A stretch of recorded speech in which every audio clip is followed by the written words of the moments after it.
I haven't double-checked that I pronounced your name correctly, but I'll practice. Okay, good. Okay.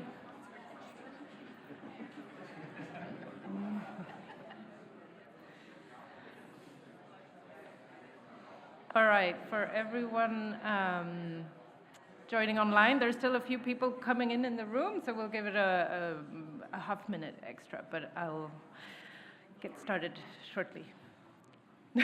Okay. Okay, welcome back from the coffee break. This is the first panel discussion on the theme of getting ready for the EOSC Federation and or focusing on perspectives from different stakeholders. So this session here is focusing on country perspectives. And just to remind you, especially those of you who are joining online, the Slido is set up for you to ask questions, and we'll be monitoring them and trying to include your questions during the panel. So let's start by introducing this panel here. So I'm Sumitra Velupillai. I'm from the Swedish Research Council in Sweden. We are both supporting the ministry in the steering board and also members of the association and also a mandated organization and have been involved for a while. So in the panel here, we have Ludek Matiska from the Czech Republic. We have Annika Glauner from ETH Zurich and the Swiss National Supercomputing Center, Switzerland. And we have Ron Augustus from SURF, the Netherlands. And then last but not least, Jörg Survetter from NFDI and Germany, host country. Thank you very much for joining this panel. So I thought we'll kick this off by each of you describing a little bit about your organization and your perspectives from a country angle on the Federation. So let's start with you, Ludek. Okay. Is it working? Yeah, fine. As I said, I am Ludek Matiska. I have, in fact, dual affiliation here. I am primarily representing the CESNET, which is the national RAN of the Czechia. I'm also affiliated with Masaryk University, and we both are part of the E-Infra CZ, the national e-infrastructure, which is, in fact, within the country responsible for building the core and the background for the whole EOSC implementation and the version of the EOSC implementation in Czechia. I am the principal investigator of the core project, which is called National Research Platform, National Repository Platform for Research Data, which is funded approximately 50 million euros till 2028, which is aiming to create the baseline for the EOSC environment within the country, providing the storage, the capacity, and also services across that to prepare the background for the next project, which is just within the country under preparation, which will focus on repositories and data. So, and this is also kind of implying our own position within the EOSC, the whole EOSC ecosystem. Within the country, we are primarily focusing on helping researchers, making researchers happy, as we have heard earlier this morning, through support to the management, extensive management of the FAIR data, making sure that they have the capacity to store, they have the capacity to create their own repositories, they have also funding to work with their data to make them fair, to make them interoperable, and to be able to provide the ecosystem for the researchers to actually have and know how to work with the data, how to make them fair, and where and how to store them, and naturally how to find them when they are stored. So probably this is, say, input from me on the position of the country for the EOSC implementation. Thank you, Ludek. Annika. Yes, hello everybody. As Anna said, I'm Annika Glauner from ETH Zurich, the Federal Institute for Technology. And now I already waved the Swiss flag. We are as you probably all know, from a non-associated third country to Horizon Europe, and have been fighting to be associated for the last 4 years, and probably will continue fighting. But we are very privileged, we feel very privileged to be a member of the EOSC Association. ETH Zurich has about 26,000 students from 120 countries. So we have 4 national languages, and taking English one is our 5th. So we consider ourselves as extremely international. And also, I'm here also to represent the Swiss National Supercomputing Center, which is affiliated to ETH Zurich. It's a high-performance computing systems, developing and running it and operating it for the Swiss researchers, processing, analyzing, and storing big data for research. ETH Zurich is the mandated organization in Switzerland, and as such, luckily, we are not the biggest country. We have 8 million inhabitants, out of which, as indicated before, 1/4 is actually non-Swiss. So as such, I think I stop here and continue giving you.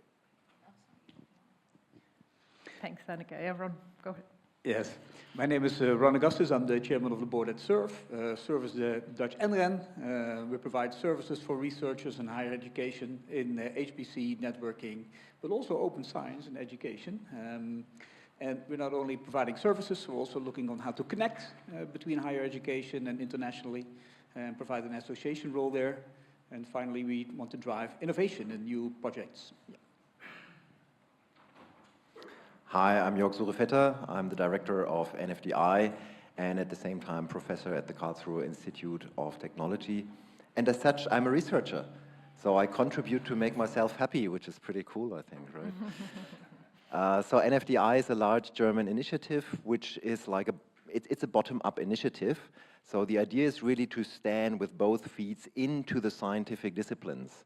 And we do that by having 26 different disciplines represented as so-called NFDI consortia within the NFDI.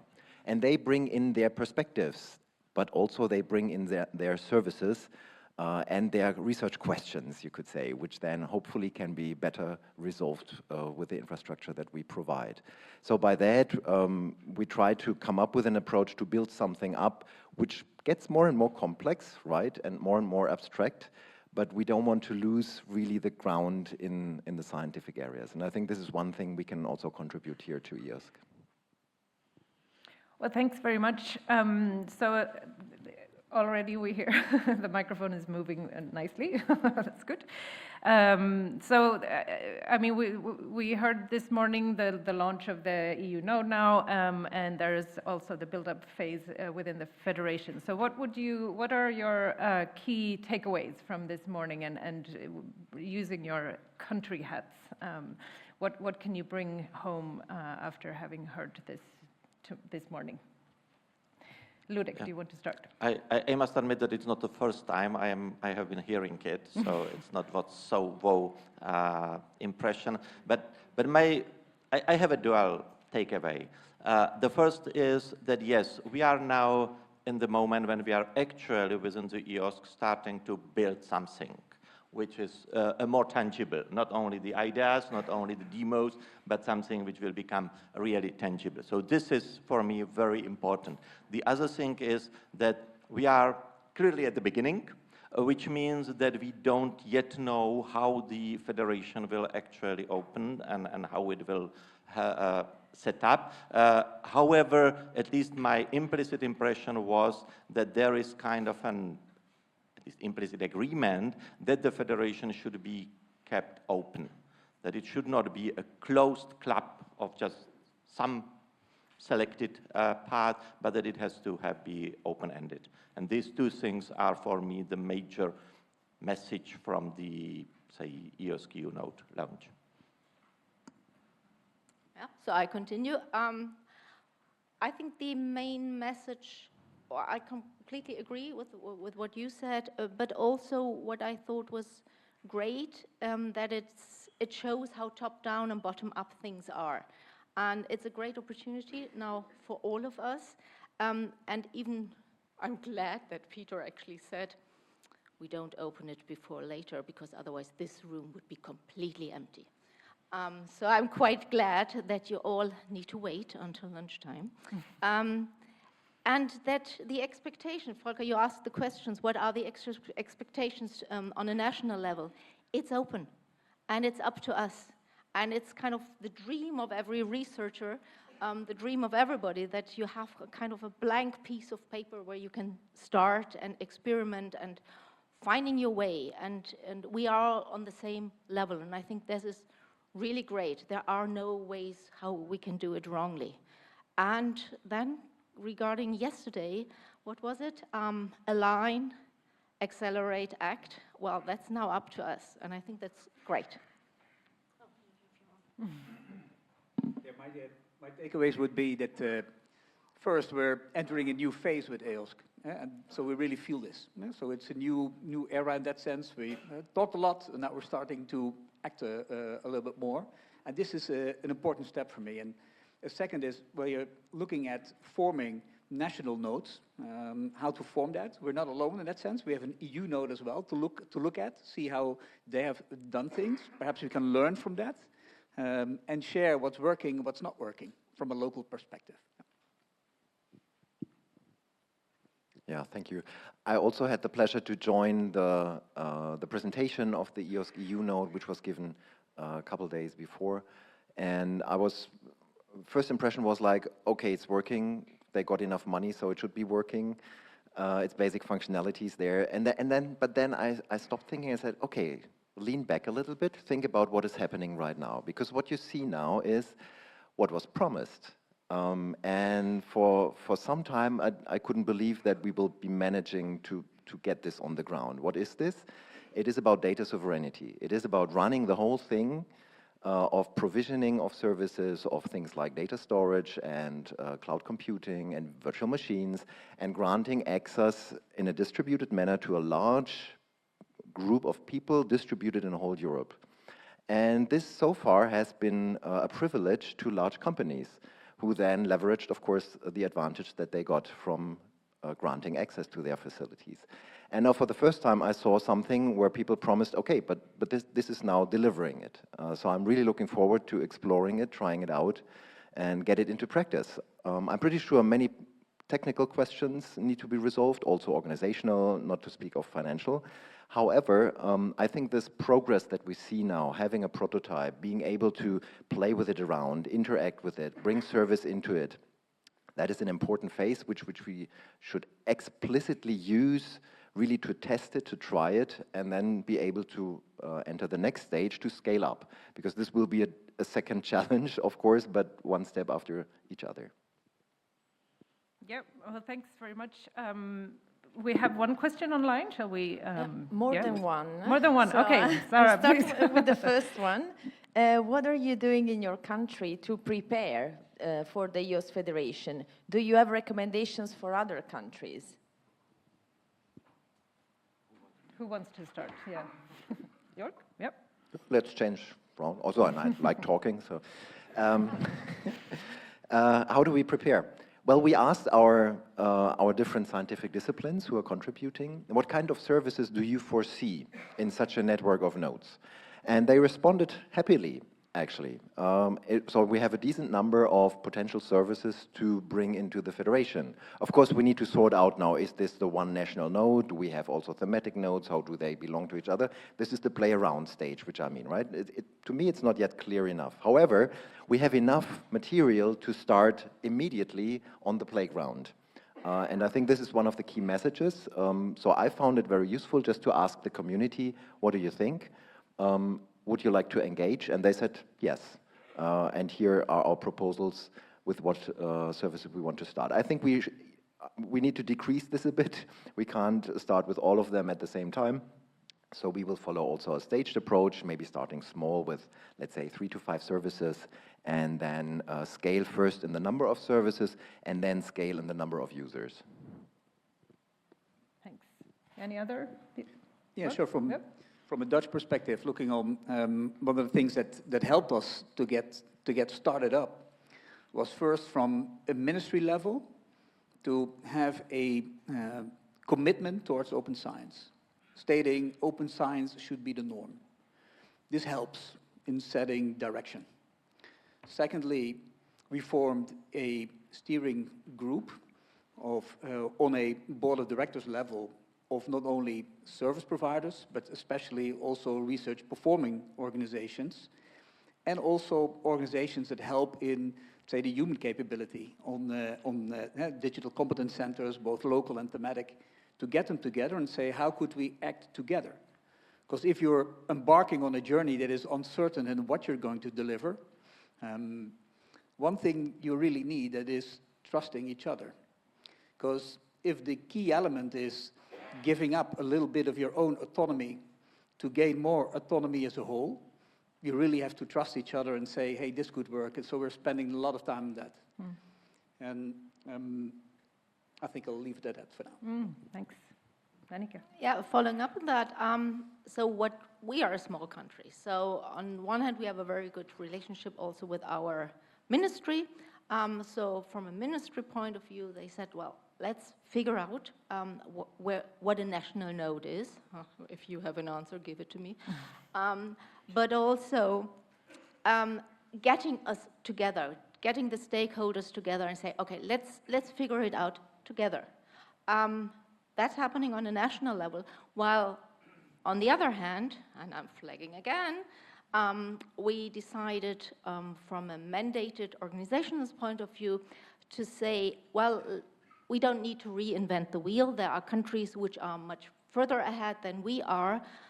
We are ready to learn, so we decided to kind of have an expert exchange group set up really within EOSC, saying, let's see where you are, how did you go along with that, who did you involve your ministries, how strongly are they involved, and so on and so forth. Now, I'm promising you the world, we haven't even kicked it off. So this whole thing will be kicked off on the 31st of October, so stay tuned and check actually the mandated organization site within the EOSC forum. There you will be updated. Thanks. If I can just add on these things, what our approach was very similar to, or to a high extent similar to what Jörg said. We, in fact, already 3 years ago, before any notion about the EOSC node, we started to somehow activate the scientific community within the country. We created at the end 8 thematic-oriented working groups where we invited researchers, but also people like data curators and others to join and start defining what they really want and what they would like to have from EOSC. And what helped, it was not the official strategy, but the commitment at the ministerial level that when and if we come to an, say, reasonable agreement what we want, they will have a reasonable amount of money till 28 available for funding. But the condition was really that we will propose them some way how this money should be spent, not the other way that they will invent something and that. And this helped a lot. And the other thing which I would like to really emphasize, exactly as was said, we didn't want to reinvent the wheel. And in our case, that was that we kind of said that it will be the e-infrastructures or the e-infrastructure consortium within the country which will be leading, building the background. That we will not setting up another thing and then fighting and finding the way how they collaborate, but that we will kind of authorize those who are already experienced, and then with synergy of the scientific groups and the working groups who should say what they really are looking for, to create an environment where we were able to demonstrate to the ministry that we have a clear vision, that we have idea how to spend the money, and how we expect the benefits will be. And I think these were the major founding stones for our situation and also for our progress. Well, thanks. Before I move, just a follow-up question. It sounds as though there's differences, but there's a positive kind of direction in all these countries, and that's very nice. Are there any key challenges you see at this point in time? If you were to pick one or two, what would they be? I will take just what I said earlier this morning. At the end, really make scientists happy. That's important, that they will be on board when we will actually deliver, and they will find what we delivered.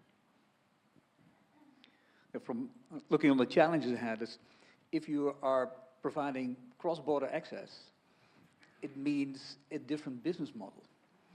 And discussing that takes some time. How will that work?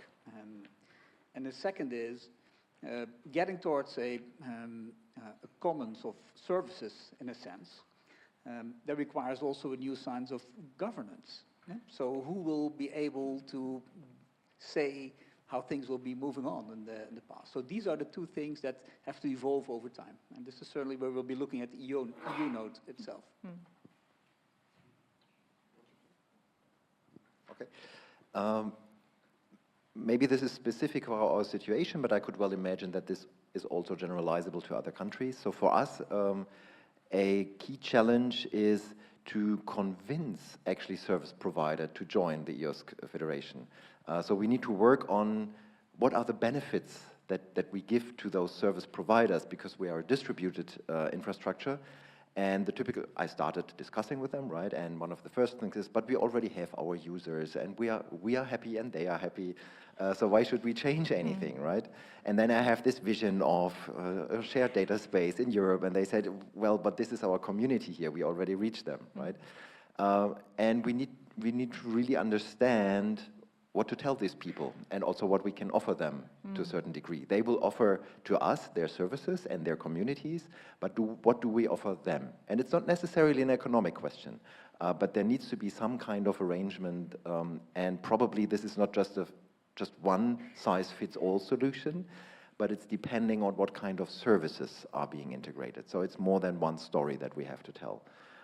And I see this as a key challenge for convincing people to join in the long run, and the better we are, the better we will scale at the end. Yeah, and for us, I think it's mainly also the difference, what we just were talking about. What is a node? What is a thematic node, everybody clearly has a clear understanding what that is. But a national node or an institutional node, what are our tasks? Making researchers happy is a wonderful idea, but they really couldn't care less whether their node, their thematical node, would align or work in being interoperable with another thematic node. So who's responsible for that? And looking at the interoperability and also who is actually in charge for those bridging those gaps. I think that is the biggest challenge at the moment, and also that we do speak the same language, but are we talking about the same things? And sometimes it's clear, and then you realize, no, you have a completely different understanding of what we think we are talking about. That's the biggest challenge for us. Well, thanks. I think, are there any questions in the room before I open up for the online participants? There's one in the back.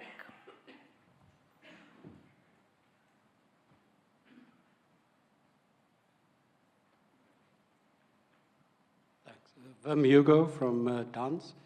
So one of the elephants in the room for me, and I'm curious to know whether you've started thinking about this, is that we are assuming that there are benefits that will make researchers happy with much of this. It's an aspirational thing to create EOSC. But at some point, we need to start thinking about real cost-benefit analysis. Because for any infrastructure or service or repository to decide to join into a node or to lead the formation of a node, they need to know whether it's ultimately going to be sustainable from a cost perspective, and whether the costs that they incur result in enough benefit for them to do so. So we are at the moment, to some extent, I would say, driven by phobia, fear of being irrelevant in our participation in EOSC, but it should start becoming a hard-nosed decision about whether federating a certain service brings real tangible cost-benefit improvements. Yep, any reflections from the panel? Yep, go ahead. Maybe we are not in a position to answer that from the EOSC perspective generally. No. However, I can say that in Germany we try now, or we are in the middle of defining how the long-term funding should be for these services. And this is an endeavor in itself, one has to say, because there are so many stakeholders, including research, including infrastructure, but including politics as well. And it's an intense discussion. I can only recommend, if you didn't start this discussion as of now in your country, better start, because this takes time. We have a time window of about 1.5 to 2 years to come up with a proposal on how to succeed in 2029. And it seems just going right and realistic. So if you have less time, it's much more unrealistic to have something which includes all perspectives, because this is the important thing. It needs to include the end user perspective, make researchers happy. It needs to include the infrastructure perspective. We need to run this for a certain amount of time, for a given amount of budget, but also it needs to include politics, because they have to make the right decisions and provide the funding that is capable of providing this infrastructure or supporting this infrastructure. So this would be my suggestion. Think about it to start if you haven't started yet. Yeah, and just to also reiterate, so we're here not speaking for EOSC as a whole. This is all country perspective and lots of different perspectives. And before I give the word to you, Ron, I just wanted to ask Jörg a follow-up on the stakeholder groupings that are key for this discussion. Where are the RPOs, would you say? Are they kind of implicit through infrastructure, or are they a unit in themselves that are important too here? I mean, universities and institutions like that. Just a question. It's an excellent question. So in Germany, we have a very strong scientific system in the sense that we have universities, but also we have large extra university research performing organizations such as Helmholtz, Max Planck, Leibniz, Fraunhofer. So I named the biggest ones. And we need to get them all on board, because all of them are performing research and all of them are providing infrastructure. And if we get the picture complete, we are really strong. If we miss one of the partners, we won't be strong. Of course, they have different governance structures. So some of them are more top-down. Some universities are like the university jungle. So I'm from the university jungle. I know exactly what I'm talking about. But if we find a model where every stakeholder has its own place and role to play and understands what does it mean for me, what's in it for me. So we get the first questions from people who are members of our association but not yet deeply engaged. And they say, this is really cool what you're doing. Where can I get access to your services? And I said, give me some more time, but we're working on it, but I can explain what we are about to do. So they're very eager. It's a similar situation to EOSC on a national level. And so I think within this time window, and EOSC also has a time window in the next 2 years, we can really change something. And it has to be something that addresses all stages, from RPOs to other stakeholders, from individual countries to the European level. And this makes it so hard. This is why we talk so much, but we need to do it. Yeah, thanks. Ron, did you have something before some reflections? Yeah, sure. On the question on data sets and what is your, let's say, perspective in the new setup, this is for 3 dimensions. It's on data sets. So who will be providing what, and what does it mean if you're offering data sets cross-country? The second is on services. If you're providing services right now and you're now, let's say, evaluating, coordinating services for the future, what does that mean for your organization? And the third is on governance and business models. So looking on your current payment models, how will that change if we're all going in this direction? So the question on the impact of which data sets to keep and what the aspect of that on the future, is one of the things you can only discuss on a local level, so between all the involved parties. So research performing organizations, the supporting organizations, the thematic and local DCCs, the government is involved as well as funders in there. Not only the Ministry of Education and Research, but certainly also Economic Affairs. So, so it has a spin-off in that discussion. Libraries, not to forget those. It's, so having the discussion there to see what will be forming out of the national node or nodes in that aspect, will have to have an answer on that. And then you have to adjust your position from a supporting organization. Yeah, thanks. Ludek, did you? Okay, I just wanted, I mean, I very much agree with what initially Jörg said, but I just want to add one thing. We are not alone in this thing. Again, what we are trying to do is to reuse the experience. The Czechia has very good system to supporting large research infrastructures. And in fact, we are learning a lot and interacting a lot with them because the problem they face, and they faced last 10, 15 years, are exactly the same as we are facing. So reinventing the wheel doesn't make sense for me and for our environment. We are in fact trying to align these things and showing that what we are trying to achieve with EOSC is just from one point, or not only one point of view, just an expansion of what they did already and what they are doing already, so that we have a common ground. We already have, at least to some extent, some common vocabulary, and we have now to cross the borders between the research infrastructures and help them to look at the whole system from even the higher perspective than just their own. But the questions like what to select, how long to save, these are questions which were already, at least within some of these large research infrastructures, posed and to some extent answered. So what we are trying to do at the national level, to really align with them, to work as much as possible with them, because we know that there are those who already have answers, partial answers, to these large questions. And that's what we say, the lesson from our country, that working closely with research infrastructures really help us to understand, because they already understand the problem. Thank you. Yep. Yeah, and coming back to the original questions, like the elephant in the room, it's another gap that needs to be bridged, and we all need to bridge it on a national level, of course, but it also means for us, at least, the way research infrastructures are financed, and here I can only speak from Switzerland, from the Swiss point of view, it needs a rethinking now. Because so far it was financed in the beginning, and then just basically maintaining was then the follow-up financing. Now we are talking about research data infrastructures, and that probably doesn't need that much money in the beginning, but rather in a later stage when it's building up, when there's more and more data. And where does it need to be stored? Who is responsible for that?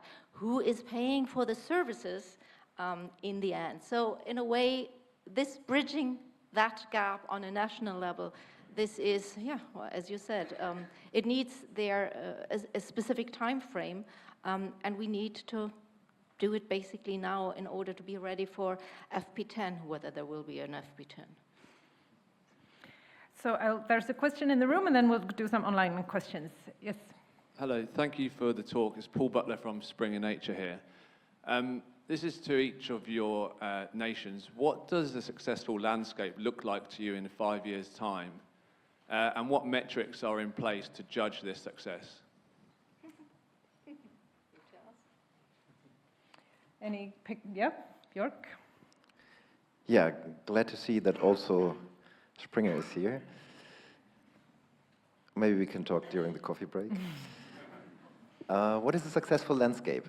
Well, a successful landscape for me is if we have established the first round of productive nodes on the European level that showed how to integrate different kind of services and demonstrated that researchers of the different communities addressed are happy. So much for the simple story, right? What is behind that is also a solution for the organizational and the political dimensions of that, because, I mean, running a node is like a technical thing, but also an organizational thing. And to me, it is successful if we have convinced people to switch from project funding to a sustained funding. And this is a big thing. But we are, in NFDI, we're so, at the moment, project finance, and we struggle from that. And everybody knows it. But it's really difficult to switch to a different model. There are different models, we're discussing them, that's why we need some time. But it's important to make this step, because otherwise it will be yet another project with yet another problem, and we know all these problems as of now. And from my perspective, so in 5 years from now, we hopefully have resolved this question happily. We'll look forward to the symposium in 5 years to see where we're at. Any other reflections? Ron? Yep. Yeah, from my side, success will look like that researchers have better access to data sets, and we have more examples on how data sets that are commonly used are really, let's say, advancing research and the economy in general and innovation in the country. So the ability to reach those sets would be one of the key elements to target. And the second thing would be, if we are able to provide researchers, let's say even before they start their research, on how to make your data management plan, to be clear on how to help them even before research starts, during the research, and how to curate data and have the services for that, and make sure that you don't have to find it out yourself, but you can pick from what's already there, and also after research, on publications, for example, in that sense, be able to provide more open science publications in that sense, in good cooperation with the publishers in that sense. So being, in that sense, provide more services, more data sets, and more publications to be used. That would be the real indication.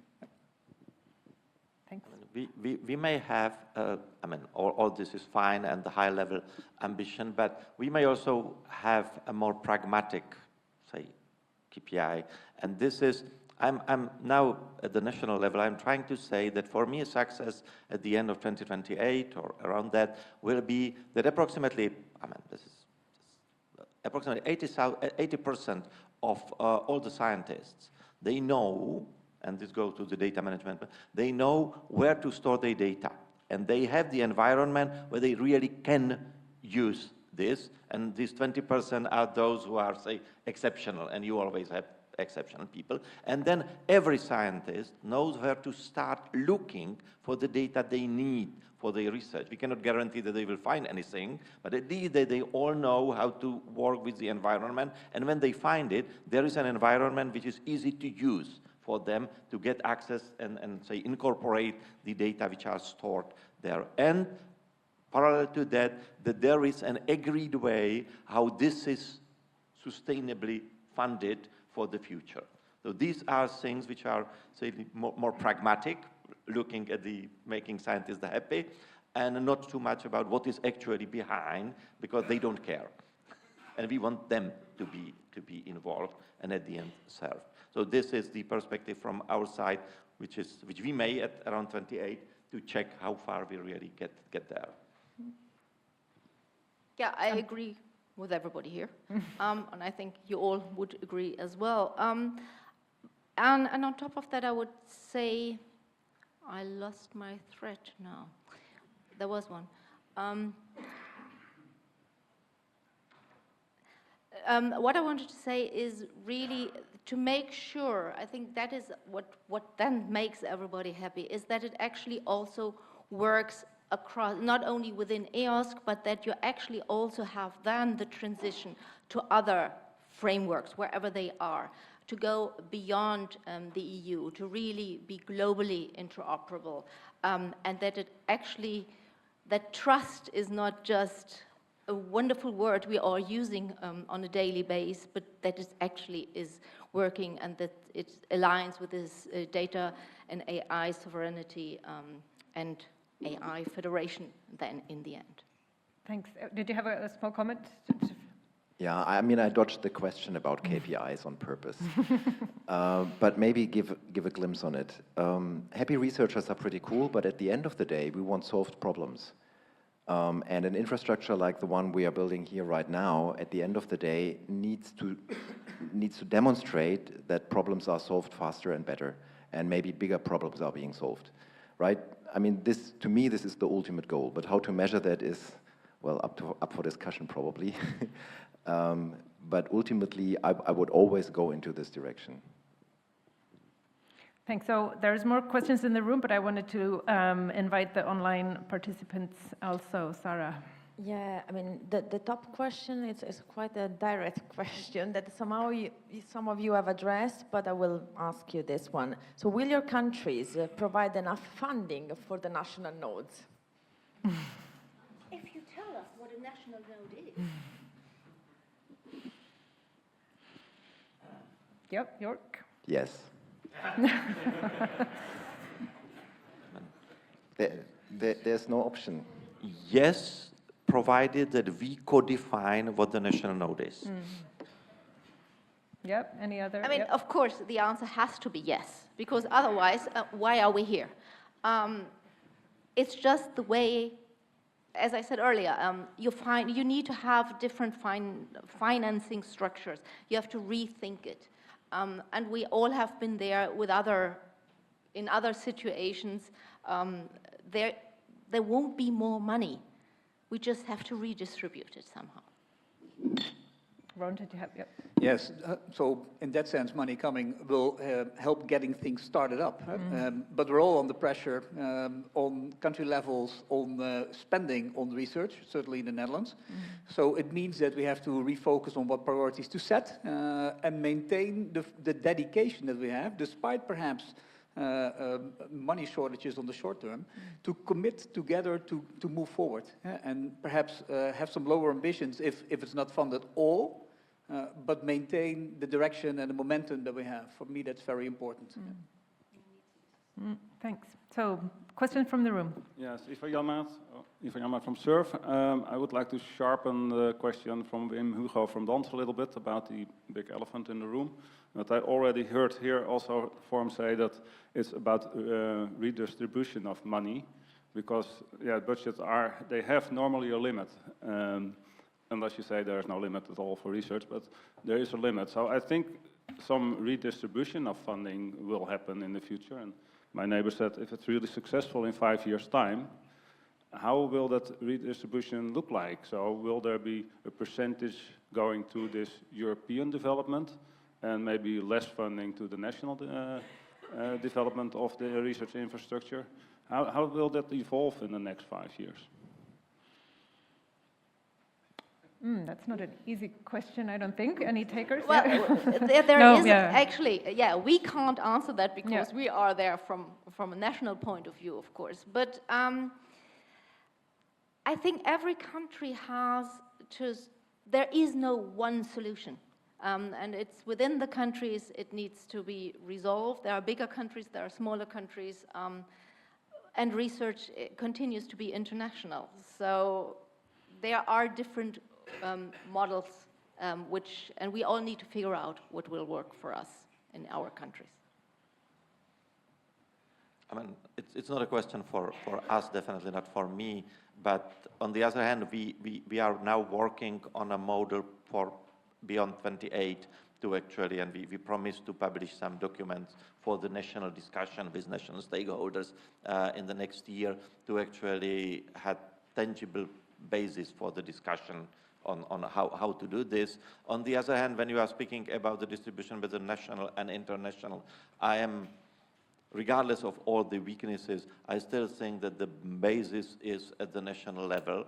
I would like to see, say, slight increase at the international, at the EU level, but on the other hand, we always have to speak about the balance, how to make sure that we are at the national level also in control on what is happening, and to make sure that it is really happening in a way, like I said, the co-design of the node, that it is tailored to the needs of the country.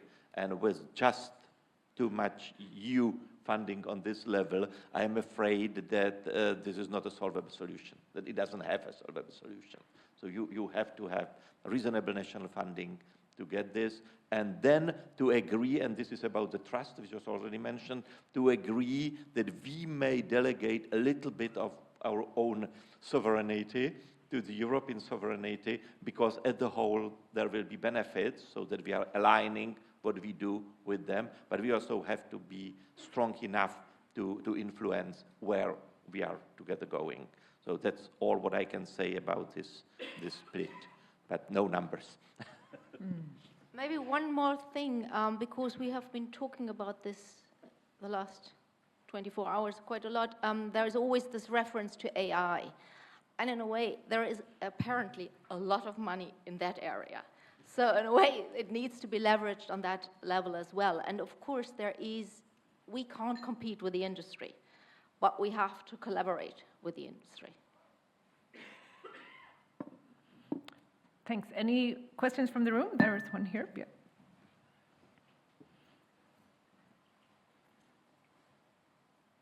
Thank you, Roxana Wilk from Cyfronet, and I would like now to ask a question from the perspective of a person who is trying to understand what the EOSC Federation might be in the end, very pragmatically and operationally speaking. So I do agree that in the end we are building our initiative for the sake of the end users, the researchers and the providers, that we definitely need to get the researchers what they want.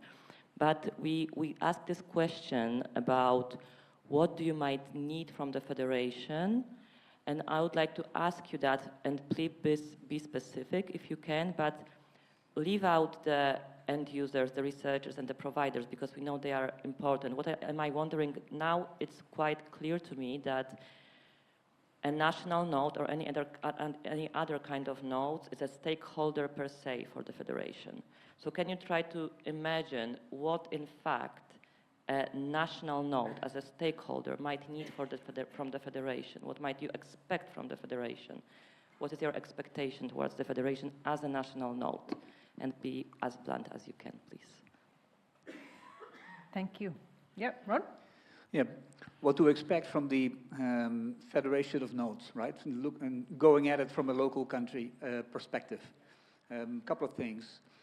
One is the direction that's set with the EU node today is already one thing that is good to have, good to know. See what other resources we can share, and now we have to find out and see how that fits our ideas on how the local nodes could look like. So the first thing is set a direction and have a common service providing a layer on a European level. So that will be one, and we made a start of that.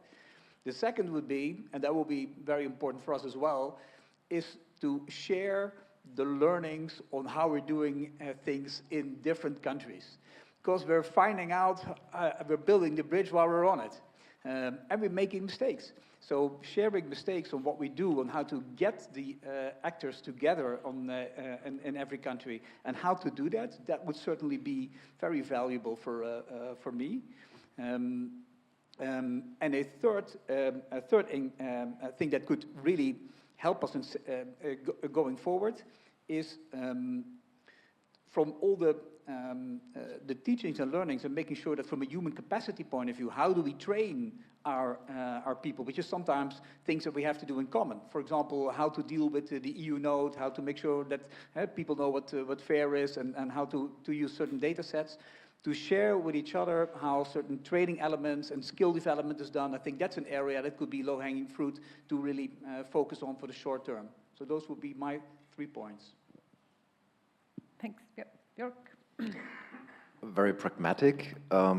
With whom do we have a contract at the end? So we were being asked, will you have a legal entity? And of course I said yes, but we need to find out which one, and so on. But this is a bilateral thing, right? So we need also from the Federation of Nodes, we need exactly to know this. With whom are we contracting, for example? And what are the SLAs and all that stuff? So really boil it down to the level where you can execute it, where you can make contracts, and then know exactly what this whole federation means legally to me. This is a question I don't want to ask too early, but over time I will start asking this question to understand the risks and to mitigate the risks, so do all the necessary things to have a successful operation. And I think this is what we really need to find out in a bilateral manner, because I'm not sure if this has been done on this scale before in research. So this is, to a certain degree, it's new terrain for us. So we definitely benefit from having this sharing culture, and this is exactly what I also just recommended in a coffee breaks speak. If you start talking to the potential candidate EOSC nodes, please also let them talk to each other to have this exchange. I think this is one of the nicest things we can have in the near future. Yep. Any other? Yeah, Ludek. I will just strengthen what Jörg said, that one thing which would be very good is to have a clear fora where those who are the active pushing, like these EOSC national nodes or the potential, can really work together, not only to be governed by someone and then getting a feedback, but really working together and finding the way where we want to move forward. And then having other stakeholders which will hear this and eventually again come into the dialogue. Because I mean the bilateral is fine, but I think that one of the advantages of Europe is that we are trying to do things above just bilateral. But for them we need a fora, we need a trust among ourselves, and we need a clear way, and we have to make sure that these fora are then having a clear positions. Because if everything is fuzzy, then yes, we can do whatever we want, nothing can be wrong, but then we have nothing in common at the end. Perhaps one quick one, and then there's another question. Yep. From what we would want also from an EOS perspective is looking on the interoperability framework. So how to connect, so we're all speaking different languages, but we still want to work together. We have to sometimes make decisions on standards. And that could be an area where, well, somebody needs to decide somewhere how we're going to move forward. So that could be an important role going forward too. Yeah, thank you. So there's a question in the back. Yes, thank you. I'm Carol Goebel from the UK, which has been let back in for this, and also from Elixir, the thematic research infrastructure for life science data. And I want to go back to the making researchers happy. So typically researchers still work in thematic areas. And we've heard a lot about national activities here. So nationally, I may use in the UK cross-cutting resources, but I will work with thematic resources, with thematic providers of thematic services. So how does this cut across? Because if I'm working thematically, I'm working across national nodes. I don't work in just the UK for my biosciences. So can you have some comments about how we square the circle of thematic nodes and national nodes in the Federation? Well, again, I guess we can only answer from a national perspective here, but maybe there are a few reflections. Yeah, Jörg? Yeah, I'm happy to go first. This is the thing we need to clarify. I don't have an answer yet, frankly spoken, right? But my approach, please don't tell anyone, yeah, okay. Start simple. What is the most simple thing? Well, we are a mandated organization. It's our duty to clarify that stuff. So I just propose to be a candidate national node, to understand what is a node. At the same time, we have Elixir, Nomad, we have platforms that are thematic, and easily you could imagine having them as a thematic node. So we have a discussion room, which we can fill. But my proposal is, please start simple, understand what the heck this is, and then whether we call it national or thematic, at the end of the day, doesn't matter, as long as we provide the right services to the right people. This is my very pragmatic view on that. But I do agree that it does make a lot of sense for the sense of organizing discussions to have these levels. Because I can speak in the role for organizing a national node. You can speak for organizing a thematic node. So why don't we talk together and sort it out? How do we do this? At the end of the day, it will also be an efficiency question. So does it make sense to run hundreds of thematic nodes? Or is it worth thinking about some kind of abstraction layer? That, to me, is one of the questions we need to resolve. And by whether the national level then is a good level, well, there are indicators because those are related to funding schemes, and there are arguments con. And arguments con are the content topics, because research is borderless and independent of funding from a certain perspective. So the research questions are not being posed because the funding is there, but rather I'm able to answer it because I was able to get the grant from that country or from the European Commission. And we need to overcome this with our vision for EOSC. And this is so difficult. Being within these discussions, I understand that first we need to have this clear for ourselves, And then we need to make this clear to the researchers so they understand why they are happy. That they are happy, they have to work and have nice results, but why they are happy, we can then explain because of a good functioning infrastructure. With the last word, quoting our keynote speaker at last year's Cordi, quoting a paper from the 70s, digital infrastructures usually are invisible, and as long as they are functional, they are just the right thing to have. And once they break, you start discussing why does it break, and then you realize that you have this really cool infrastructure. I'm not mentioning the German railway system as an example. No, I don't. No, I don't. No. But this picture I always have in mind when thinking about EOSC. We need to be invisible and really cool functioning, and people need to resolve problems. Well, thank you. And I guess, yeah, this is turning into a final statement, kind of a reply, I think, because the session is closing up. So, Ludek. If I can comment on the Carol's question, I think that, again, we don't need to reinvent the wheel. We are seeing new large research infrastructures, like IRENE, which is coordinated by Czechia, which is currently becoming more cross-cutting, because even the researchers themselves are discovering that they cannot be just narrowly thematic, that they need things, and they are thinking. I mean, the other is ELTER, which is coming across the climate, in fact, across climate-oriented research infrastructures, putting these things. So again, from my perspective, is we have to work with those, because they are showing the way from the scientist perspective, and we can just add our own way how we think things can be organized and also implemented, and together we can find answer to things which you posed, Carol, in a very amicable way, not say making completely new invention which no one understands. So I think that the collaboration is important, the trust, but that we see that the things which we are trying to do within EOSC are in fact happening completely regardless of this. And this is, for me, one of the major motivations that we are on a right road, on the right direction. Thanks. And I would suggest we will have this session in a year's time, and we give you the answer. No pressure. Well, yep. Right. Yeah, that's at This least is the challenge. an optimistic view. That's important. Yeah, and well, let's not fix what ain't broken in that sense. So if the medical DCCs are also showing a way how to cross-border exchange data sets and services, let's continue that way and use that in the way forward. We have a discussion in research infrastructures with new, let's say, changes in Europe in the landscape on where HPC is positioned, where AI will be positioned.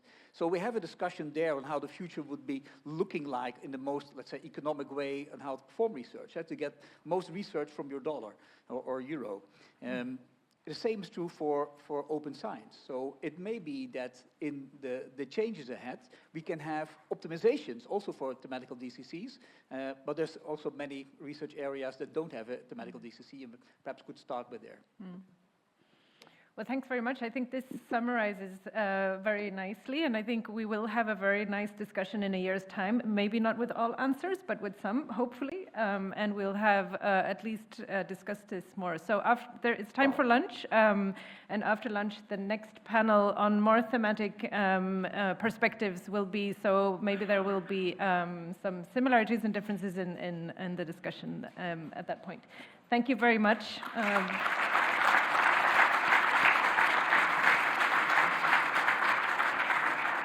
And enjoy lunch.